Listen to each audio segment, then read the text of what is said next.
Good morning students, welcome in Vardhaman Vidya Vihar online classes.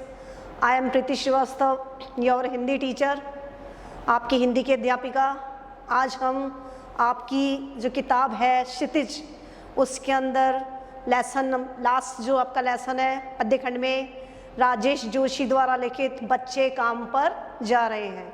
तो सबसे पहले हम आपकी जो किताब के अंदर पेज नंबर है 137, उस पे जो कविता है बच्चे काम पर जा रहे हैं उसका जो सारांश है वो समझ लेते हैं कि प्रस्तुत कविता में बच्चों से बचपन छीन लिए जाने की पीड़ा व्यक्त हुई है, दुख व्यक्त हुआ है। कवि ने उसे सामाजिक आर्थिक विडंबना की ओर इशारा किया है, जिसमें कुछ बच्चे खेल, शिक्षा और जीवन की उमंग से वंचित है। आप देखते हो ना कि कई बच्चे हैं, मीन्स ये बाल मजदूरी के ऊपर है, जो पढ़ने लिखने की उम्र में काम कर रहे हैं, जिन्हें पढ़ने लिखने की उम्र में अपने परिवार को या अपने पेट भरने की, अपने तन को ढकने की चिंता है। तो सबसे पहला आपका जो पद है, इसमें आपने अपनी किताब खोल लीजिएगा, पेज नंबर आपका है इसके अंदर 138। कोहरे से ढकी सड़क पर बच्चे काम पर जा रहे हैं, सुबह सुबह बच्चे काम पर जा रहे हैं। हमारे समय की सबसे भयानक पंक्ति है, यह भयानक है, इसे विवरण की तरह लिखा जाना चाहिए, इसे सवाल की तरह। काम पर क्यों जा रहे हैं बच्चे?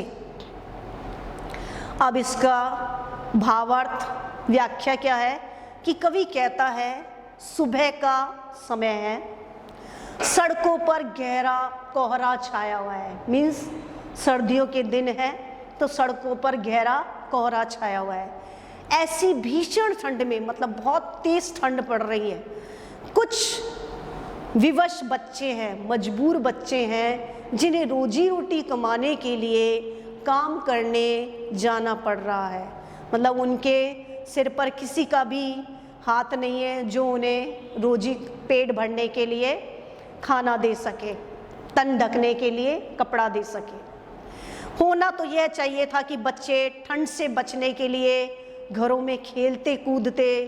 कवि कहता है यह हमारे युग की सबसे भयानक स्थिति है कि बच्चों को आराम की जगह काम करना पड़ रहा है। मतलब जो उम्र उनकी घर पे आराम करने की, पढ़ने की, खेलने कूदने की उम्र है, दुनियादारी से लेना देना नहीं होता जिस बचपन में, उसमें वो अपने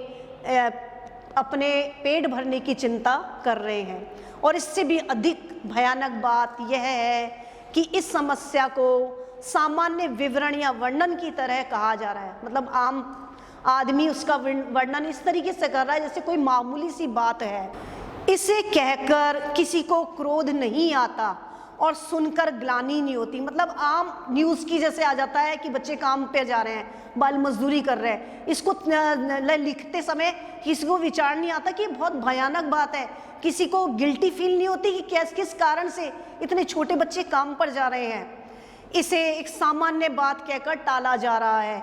वास्तव में इस समस्या को एक गहरे प्रश्न की तरह प्रस्तुत किया जाना है। कवि चाहता है कि ये समस्या मामूली समस्या नहीं है, इसको एक प्रश्न की तरह प्रस्तुत किया जाना चाहिए। बहुत बड़ी समस्या है कि इतने छोटे बच्चे हमारे देश में काम कर रहे हैं। यह जानने का प्रयत्न करना चाहिए कि आखिर ये बच्चे पढ़ाई लिखाई या खेल कूद की दुनिया से दूर रहकर पेट पालने की चिंता में क्यों लीन है। क्या मजबूरी है कि इनको जिस समय खेलना खाना है, मस्ती करनी है, बिल्कुल बेफिक्र, दुनिया से लेना देना नहीं, दुनियादारी से मतलब नहीं, उस उम्र में ये काम पर जा रहे हैं। अब इसमें जो अर्थ संबंधी प्रश्न बनेंगे वो आप सुनिए, मैंने आपको समझा दिया है, और उसके अर्थ उत्तर जो है वो आप अपनी रफ नोटबुक में लिखिए। और भी कुछ भी प्रश्न बन सकते हैं इनके अलावा भी। कवि ने समय की भयानक पंक्ति किसे कहा है और क्यों कहा है? विवरण की तरह लिखे जाने को भयानक क्यों माना गया है? सवाल की तरह लिखे जाने का आशय स्पष्ट कीजिए। अब दूसरा पद है, क्या अंतरिक्ष में गिर गई हैं सारी गेंदें? क्या दीमकों ने खा लिया है सारी रंग बिरंगी किताबों को? क्या काले पहाड़ के नीचे दब गए हैं सारे खिलौने? क्या किसी भूकंप में ढह गई हैं सारे मदरसों की इमारतें? क्या सारे मैदान, सारे बगीचे और घरों के आंगन खत्म हो गए हैं एकाएक? अब यहाँ पर शब्दार्थ देख लो। अंतरिक्ष कहते हैं आकाश को, भूकंप भूचाल को जिसमें धरती हिलने लगती है, मदरसा बोलते हैं विद्यालय को, उर्दू में मदरसा बोलते हैं विद्यालय को। एकाएक मतलब अचानक। अब भावार्थ क्या है? यहाँ कवि क्या कह रहा है? कवि कह रहा है कि बाल मजदूरी की गहरी धुंध में काम पर जाता देखकर प्रश्न पूछता है, मतलब छोटे छोटे बच्चों को मजदूरी करते हुए जाते देखकर कवि प्रश्न पूछता है कि ये बच्चे काम पर क्यों जा रहे हैं? क्या इनके खेलने के लिए गेंदें अब नहीं रही? बच्चे गेंदों से खेलते ना, तो बोले इनके लिए क्या गेंद नहीं रही? क्या सारी की सारी गेंदें आकाश में गिर गई हैं? क्या इनके लिए रंगीन किताबें नष्ट हो गई हैं? क्या उन्हें दीमकें खा गई हैं? आपको पता है पेपर में दीमक लग जाता है काफ़ी दिन, अगर उसे छेड़ा नहीं जाए, बहुत दिन संभाला नहीं जाए तो दीमक लग जाती है। तो ये कह रहे हैं कि ये तो पढ़ने लिखने की उम्र है, तो इनकी किताबें कहाँ गई? क्या उन्हें दीमक ने खा लिया है? क्या इनके लिए खिलौने समाप्त हो गए हैं? इनके खेलने के लिए खिलौने नहीं रह गए हैं? वे किस काले पहाड़ के नीचे दबकर नष्ट हो गए हैं? वो कह रहे हैं कि खिलौने कहाँ चले गए? क्या काले पहाड़ के नीचे दब गए हैं? कोई काले पहाड़ के नीचे सारे खिलौने जाके दब गए हैं? क्या इनके लिए विद्यालय नहीं रहा है? तो सारे मदरसों की इमारतें खत्म हो गई हैं, मतलब ढह गई हैं क्या? नष्ट हो गई हैं क्या? इनके लिए कोई विद्यालय नहीं रहा? क्या विद्यालय किसी भूचाल की चपेट में आकर नष्ट हो गई? कोई भूकंप आया और जिसमें सिर्फ विद्यालय की खत्म हुए? ऐसा कुछ हुआ है क्या? इनके खेलने के लिए खुले मैदान होने चाहिए। अब कवि कह रहा है कि क्या सारे मैदान, सारे बगीचे और घरों के आंगन खत्म हो गए? तो इनके लिए खेलने के लिए खुले मैदान होने चाहिए, बाग बगीचे होने चाहिए, घरों के खुले आंगन होने चाहिए। पर ये सब के सब कहाँ नष्ट हो गए? ये एकाएक कहाँ गायब हो गए? गायब तो कहीं नहीं हुए हैं, सब मौजूद हैं, लेकिन इन बच्चों के ऊपर किसी का भी हाथ नहीं है। माँ बाप इनके बेबस हैं, मजबूर हैं और कहीं तो लालची भी हैं। आज आपको पता है कि गवर्नमेंट सारी सुविधा दे रही है कि जो भी बहुत गरीब तबके से है वो भी अपने बच्चों को पढ़ा सकता है, लेकिन कईयों के तो नियत ही नहीं होती कि वो अपने बच्चे को पढ़ाएं। तो इसलिए भी ये हालत रहती है कि वो बच्चे बाल मजदूरी करते हैं, तो इस कारण से भी ये स्थिति है। अब इसमें से अर्थ संबंधी प्रश्न क्या है? कवि गेंदों के खत्म होने का प्रश्न उठाकर क्या कहना चाहता है? कवि क्यों कह रहा है कि क्या गेंदें कहाँ गई?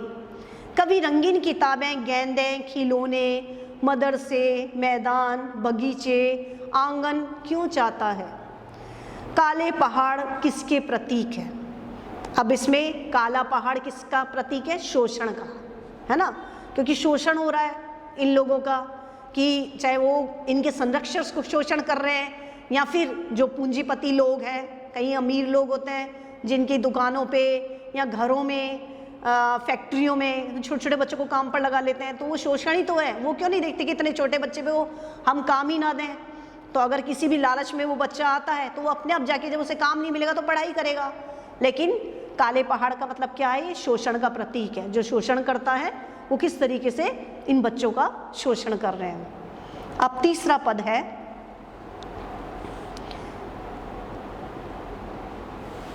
तो फिर बच्चा ही क्या है इस दुनिया में?